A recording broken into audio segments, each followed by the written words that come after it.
जो हेरा फेरी होती है, जिसको पेसीएम सरकार कहा जाता है, यह उनकी असलियत है। और इस सरकार की असलियत बताना इसलिए जरूरी है क्योंकि हमने इनको 40% कमीशन वाली सरकार कहा तो इनको बड़ी आपत्ति हुई, लेकिन ये हमारे शब्द नहीं थे। ये कर्नाटक की कॉन्ट्रैक्टर एसोसिएशन, जो रिकॉग्नाइज संस्था है कर्नाटक सरकार की, उन्होंने लिखित में प्रधानमंत्री मोदी को यह लिख कर दिया है कि कर्नाटक के हर कॉन्ट्रैक्ट में 40% कमीशन देना पड़ता है। 2 लोगों ने आत्महत्या तक करी है तंग आकर, और आत्महत्या करने वालों में कांग्रेस के कार्यकर्ता नहीं थे। आपको याद होगा संतोष पाटिल जी का नाम, बड़े कमिटेड भाजपा के कार्यकर्ता थे। उन्होंने कुछ काम किया, उनसे भी 40% कमीशन वसूल किया गया। उन्होंने भी प्रधानमंत्री को चिट्ठी लिखी और अंततोगत्वा उन्होंने खुदकुशी कर ली। ईश्वरप्पा जो पीडब्ल्यूडी के मंत्री होते थे, उनको आनन फानन में हटाया गया था, फिर इन्होंने ही क्लीन चिट देकर वापस ईश्वरप्पा जी को मंत्री बना दिया।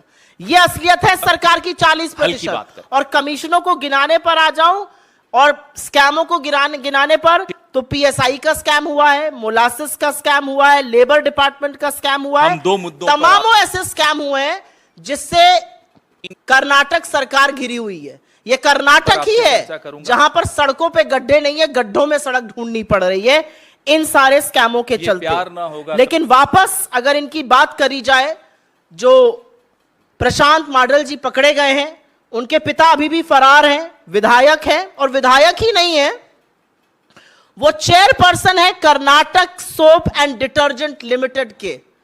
और उसी ऑर्गेनाइजेशन ने, उसी संस्था ने टेंडर इनवाइट किए थे और उन्हीं टेंडरों के लिए 81 लाख की घूस मांगी गई थी, 40 लाख आ गई थी, बाकी दाम और आना था, लेकिन 7 करोड़ 20 लाख रुपए कैश में पकड़ा गया। ये कर्नाटक के लोकायुक्त ने पकड़ा है।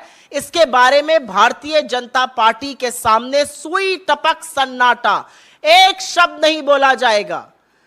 जो करप्शन की बड़ी बड़ी बातें करते हैं, ना अडानी का अ बोलते हैं, ना भ्रष्टाचार का ब बोलते हैं, एक शब्द आपको बीजेपी के कार्यकर्ताओं से, बीजेपी के नेताओं से, बददिमाग प्रवक्ताओं से, गृह मंत्री से, प्रधानमंत्री से नहीं सुनाई देगा। अब सुनने में आता है कि भाई येड्डी जी, जिनके खिलाफ तमाम भ्रष्टाचार के चार्जेस हैं, जिनका हाथ पकड़ के अब प्रधानमंत्री चल रहे हैं, वो अब कैंपेन कमेटी के भी चीफ बना दिए जाएंगे। तो जब चुनाव आता है तो भ्रष्टाचार एक तरफ, लेकिन असलियत जो है वो ये बयां कर रही है कि लोगों ने खुदकुशी करी है, लोगों की जान चली गई है, लेकिन कमीशन पे कमीशन खाया जा रहा है। अगर 40% कमीशन 81 लाख रुपए था तो कितने का टेंडर था, ये हम सब लोग कैलकुलेट कर सकते हैं। और टेंडर का पैसा लेने वाले उस डिपार्टमेंट के हेड के सुपुत्र थे। और एक बड़ी पते की बात है, ये मुझे यहां आते वक्त पता चला कि जो प्रशांत माडल नाम के व्यक्ति हैं, जो एमएलए साहब के सुपुत्र या कुपुत्र जो कह लीजिए हैं, जो लेते हुए पकड़े गए हैं, वो Bangalore water supply and sewage board में भी ऑफिसर रह चुके हैं। और सबसे मतलब क्या विडंबना की बात होगी कि वो एंटी करप्शन ब्यूरो में भी मेंबर रह चुके हैं, वहां पर भी वो कार्यरत थे। तो anti corruption bureau of Karnataka का ये हाल है कि वहां के अधिकारी, क्योंकि वो एमएलए के लड़के हैं, भ्रष्ट सरकार का एक हिस्सा है, भ्रष्ट सरकार का एक अंग है, वो 40 लाख की घूस लेते हुए रंगे हाथों गिरफ्तार होते हैं। और उनके सहयोगियों से, उनके घर के यहां से 6 करोड़ रुपए अलग से करीब 7 करोड़ 20 लाख रुपए मिलता है।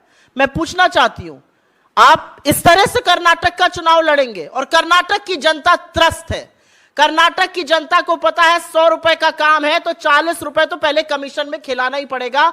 और जनता ने मन बना लिया है बदलने के लिए। जो बार बार दौड़े लपके कभी प्रधानमंत्री, कभी गृह मंत्री, कभी फलाने, कभी धमकाने जा रहे हैं, कितनी भी बार चले जाइए, कितनी रैली कर लीजिए, कितने रोड शो कर लीजिए, जब जनता मन बना लेती है तो निकाल के बाहर ही करेगी आपको। हमने लगातार कर्नाटक की जनता के साथ उनकी आवाज में आवाज मिलाने का काम किया है, भ्रष्टाचार के खिलाफ आवाज उठाने का काम किया, और हम आज भी वही कर रहे हैं।